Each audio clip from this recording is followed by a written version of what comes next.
Educational creativity চ্যানেলে সকলকে স্বাগত। আজকে একটি গুরুত্বপূর্ণ বিষয়ে আপনাদেরকে আলোকপাত করব। আপনারা জানেন গতকাল জাস্টিস বিশ্বজিৎ বসুর এজলাসে কোর্ট নাম্বার 19-এ 2023 টেট পাস ছেলেমেয়েরা, মানে 2023 টেট পাস না, যারা 2023 টেট পাস দিয়েছিল, তারা অ্যান্সার কি, প্রফেশনাল অ্যান্সার কি দেখে মনে হচ্ছে তারা যে পাস করতে পারে, সেই সমস্ত প্রার্থীরা কিন্তু মামলা করেছিল কলকাতা হাইকোর্টে।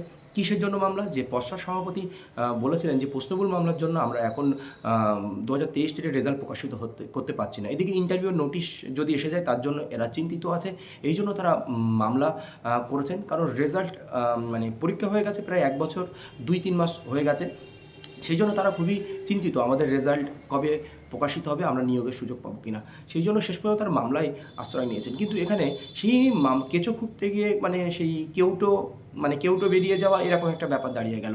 সেখানে ওবিসির ম্যাটার উঠে আসলো। সেখানে পিটিশনারদের পক্ষে অ্যাডভোকেট বা পশ্চাদের পক্ষে অ্যাডভোকেটের মধ্যে একটি বিতর্ক বাধে ওবিসির এই ম্যাটার নিয়ে, যেটি পেজ নম্বর 191 কে ধারায়, যেটি ওবিসি বাতিল হয়ে গেছিলো ডিভিশন বেঞ্চের অর্ডারে, সেই 191 পেজে কে ধারায় গুরুত্বপূর্ণ একটি কথা লেখা আছে, সেটা নিয়ে বিতর্ক তৈরি হয়ে যায়। তো বিস্তারিত শোনার পরে জাস্টিস বিশ্বজিৎ বসু মানে পশ্চাৎপক্ষে অ্যাডভোকেটের কাছে জিজ্ঞেস করেন যে আপনারা রেজাল্ট দিতে এত ডিলে করছেন কেন, রেজাল্টের সঙ্গে কিসের সম্পর্ক এইগুলোতে। কারণ এরা অন্য অন্য স্টেটে বিভিন্ন পরীক্ষায় সুযোগ, নিয়োগ পরীক্ষায় সুযোগ পাচ্ছেন না, বা রেলওয়ে পরীক্ষা, আর্মি স্কুলে পরীক্ষায় বিভিন্ন জায়গায় তারা কিন্তু সুযোগ পাচ্ছে না। মানে উনি ব্যাপারটা নিয়ে একটু বিরক্তই করেন যে রেজাল্ট কেন প্রকাশিত পাচ্ছেন না। কিন্তু এখানে পর্ষদের অ্যাডভোকেট কিছু কথা তুলে ধরেন যে আমরা ওবিসি ম্যাটারের জন্য আমরা এখানে রেজাল্ট প্রকাশ করতে পাচ্ছি না। সেখানে পর্ষদের পিটিশনের পক্ষে অ্যাডভোকেট বিরোধিতা করার চেষ্টা করেন যে ভুল তথ্য প্রদর্শন করছেন কোর্টকে, এমনটাই বলা যেতে পারে। মানে পর্ষদের পক্ষে অ্যাডভোকেট সিনিয়র অ্যাডভোকেট সুবীর সান্যালের দাবি ছিলেন যে ওবিসি এ আর ওবিসি বি ক্যাটাগরি, যেটি কলকাতা হাইকোর্টের ডিভিশন বেঞ্চের অর্ডারে বাতিল হয়েছিল 77টি জাতি, তাদের এখন মামলা কিন্তু সুপ্রিম কোর্টে রয়েছে। সেই সুপ্রিম কোর্টে তারা যদি বাতিল হয় তাহলে কিন্তু তারা নিয়োগ প্রক্রিয়ায় সুযোগ পাবে না। তাহলে এই সার্টিফিকেট তারা নিয়ে কি করবে? একটা প্যান্ডেমিক সিচুয়েশন তৈরি হয়ে যাবে সারা ওয়েস্ট বেঙ্গল জুড়ে। প্রচুর ক্যান্ডিডেট থাকবে যাদের সার্টিফিকেট থাকবে, টেট পাস থাকবে, কিন্তু ওবিসি বাতিল হওয়ার জন্য তাদের নিয়োগ প্রক্রিয়ায় সুযোগ পাবে না, একটা বিরক্তিকর পরিস্থিতি তৈরি হবে। সেই জন্য আমরা এখন রেজাল্ট প্রকাশ করতে পারছি না। সেটাও পিটিশনদের পক্ষে অ্যাডভোকেট ওই পেজ নম্বর 191 কে ধারাকে বিচারপতিকে বোঝানোর চেষ্টা করেন। বিচারপতি সেই ব্যাপারটাও মন দিয়ে শোনেন। কিন্তু পশ্চাদের পক্ষে অ্যাডভোকেট একটা স্পষ্ট বলে দেয় যে আমরা কিন্তু এই রেজাল্ট যারা পেয়েছে 2022 টেট হোক বা 2023 টেটও যদি রেজাল্ট পেয়ে যায়, তাদের যদি সার্টিফিকেট থাকে 77টি জাতির অন্তর্গত হয়, সুপ্রিম কোর্টে যদি ওবিসি বাতিল হয়ে যায় সেই 77টি জাতি, তারা কিন্তু আমরা রিক্রুটমেন্ট প্রসেসে, সিলেকশন প্রসেসে সুযোগ দেব না। সেখানে পিটিশনারদের পক্ষে অ্যাডভোকেট 191 পাতাটি সুন্দর করে পড়েন ও বোঝানোর চেষ্টা করেন। এই নিয়ে একটি দীর্ঘক্ষণ বিতর্ক কিন্তু কোর্টের মধ্যে হয়ে থাকে। বা আপনারা জানবেন যে প্রায় 20 থেকে 30 মিনিট ধরে এই শুনানি চলে, দীর্ঘক্ষণ শুনানি চলে। বিচারপতিও খুব গুরুত্বপূর্ণ কিছু মন্তব্য করেন, যে শেষ পর্যন্ত বিচারপতিও মন্তব্য করে বসেন যে আপনার রেজাল্ট দিতে কোনো অসুবিধা নেই। তারপরে এই ওবিসি ম্যাটারটাই বড় হয়ে দাঁড়ায়। শেষ পর্যন্ত শুনানি 2023 টেট রেজাল্ট টার্ন করে ওবিসি ম্যাটারে গিয়ে দাঁড়ায়। তো বিচারপতিও বলেন হ্যাঁ, তারা সিলেকশন প্রসেসের সুযোগ পাবে না। যেমন পশ্চাদের পক্ষে অ্যাডভোকেট সিলেকশন প্রসেসের সুযোগ দেবেন না পশ্চাৎ, এটা আমরা স্পষ্ট হয়ে গেছে যে পশ্চাৎ সিলেকশন প্রসেসের সুযোগ দেবে না। এই 77টি ওবিসি জাতি সুপ্রিম কোর্টে যদি রায় আসে 77টি ওবিসি জাতির বিপক্ষে, যে 77টি ওবিসি জাতি বাতিল, মানে বিচারপতি সেটাই বললেন। কিন্তু সেটাও আমরা শুনে নেব, ছোট্ট একটি লাইভ আপনাদের সঙ্গে শেয়ার করব অল্প সময়ে, আপনারা ওই কথাটা শুনলে বুঝতে পারবেন। এইবার আমার প্রশ্ন হলো, এখন যদি এই 77টি ওবিসি জাতি বাতিল হয়ে যায়, তাহলে পরের রিক্রুটমেন্টে এই 77 জাতি টেট সার্টিফিকেটধারী ছেলেমেয়েরাও কিন্তু নিয়োগ প্রক্রিয়ায় সুযোগ পাবে না, এমনটাই সিদ্ধান্তে আসা যাচ্ছে এই মুহূর্তে। যদি ওবিসি বাতিল হয়ে যায়, পশ্চাতের স্ট্যান্ডও তাই আমরা কালকে জানতে পারলাম, তখন নতুন তৈরি হবে জটিলতা। কারণ যারা বাতিল হয়ে যাবে তারা বিভিন্নভাবে বিভিন্ন সুযোগ নেওয়ার জন্য চেষ্টা করতে পারে, এরকম সমস্যা কিন্তু তৈরি হতে পারে। তো এটাই ছিল আমার দেওয়া আপডেট।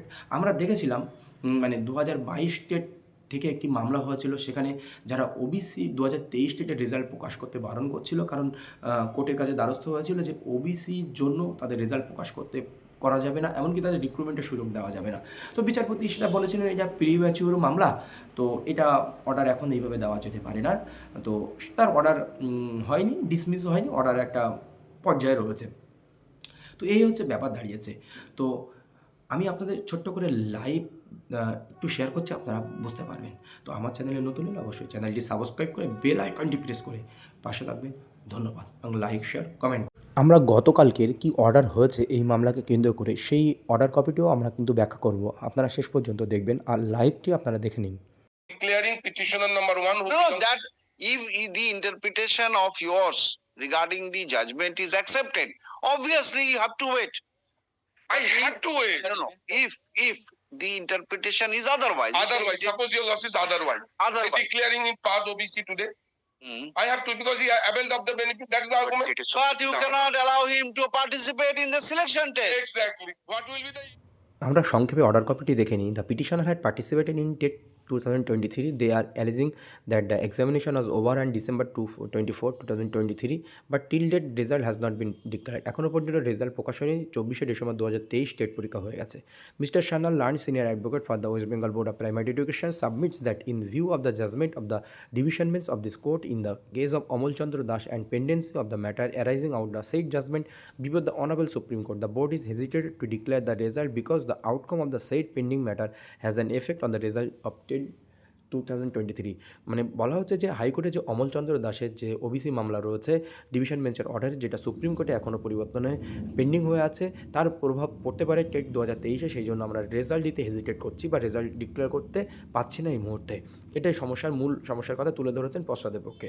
কিন্তু পিটিশনারদের পক্ষে advocate mister Dasgupta, learned advocate for the পিটিশনারদের পক্ষে অ্যাডভোকেট রেফারিং টু প্যারাগ্রাফ কে প্যারাগ্রাফ পেজ নম্বর 191। আমি পেজটা আপনাদের দেখিয়েছি এই ভিডিওর মধ্যে। সেই judgement of the division bench submit that it has saved the petitioners from its effect. পিটিশনাররা এটা থেকে সেভ পুরোটাই। তো এটাই দাঁড়াচ্ছে। তারপরে কি বলছে, the board is directed to file a report in the form of affidavit clearing the situation, such affidavit be affirmed with the period of 3 weeks from date. আজকের দিন থেকে, যেদিন শুনানি হয়েছিল সেখান থেকে 3 সপ্তাহের মধ্যে দুই পক্ষের